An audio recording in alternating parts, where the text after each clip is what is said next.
what is up guys? Welcome to TechNave unboxings, first impressions and also reviews. I'm Natasha and today we have something very interesting for you guys. As you can see, we're not in a TechNave office. We are gonna try out one of Samsung's 8K QLED TVs, which is the one right over here. So as you can see here, beautiful graphics, beautiful color, and I've already covered it before, but I was just so curious to see how this TV works when you're gaming. Is it worth spending this much money on a TV if you're just gonna play your console games? Just so you guys know, the highest variant of this TV is 300,000 ringgit. So I have my PlayStation 4 Pro with me with God of War and Spider-Man PS4. So let's go try it out. Alright guys, let's get down to business. Let's talk about what we loved and didn't really love about the QLED 8K TV. Now, first up, let's talk about what I love the most, which is the AI upscaling up to 8K. Now, if you guys don't know, PlayStation only supports 4K resolution.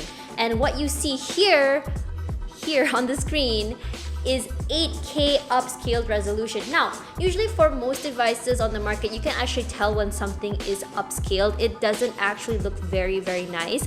But because of Samsung's AI, it actually enhances the photo to reduce grain and make it sharper and make the colors better as well. So that's something worth noting.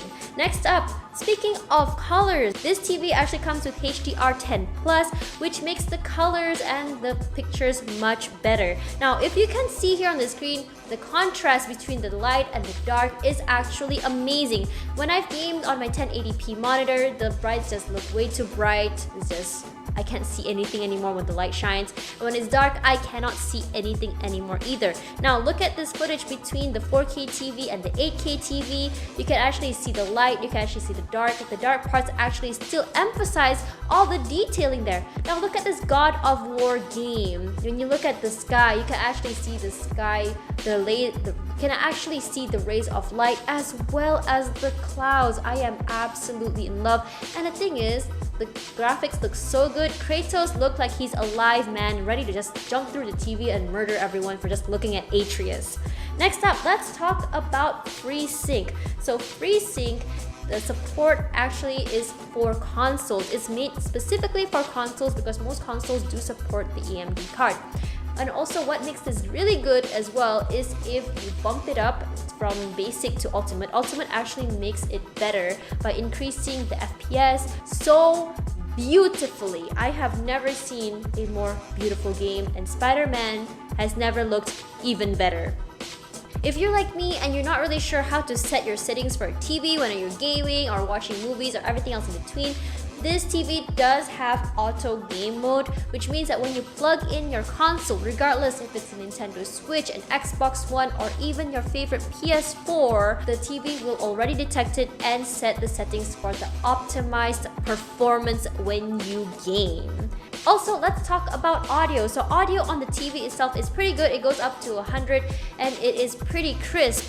Get the soundbar that is matched to it as well, because oh my gosh, in terms of making it immersive, it reverberates sound so beautifully around you that, you know, when you're gaming and you have someone coming from the left or the right, you are going to hear it perfectly. It's as though the game is moving around with you.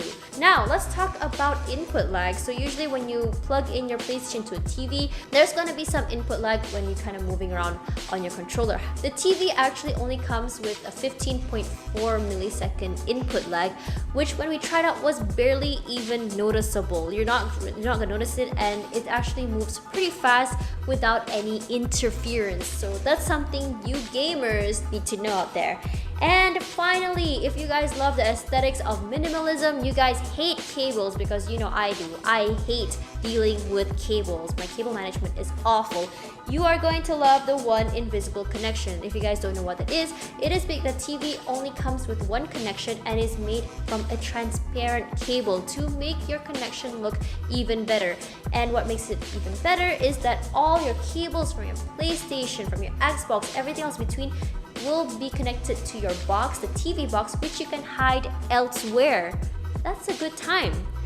Now let's talk about something that I didn't really like about the TV, and that is only one thing, which is the price.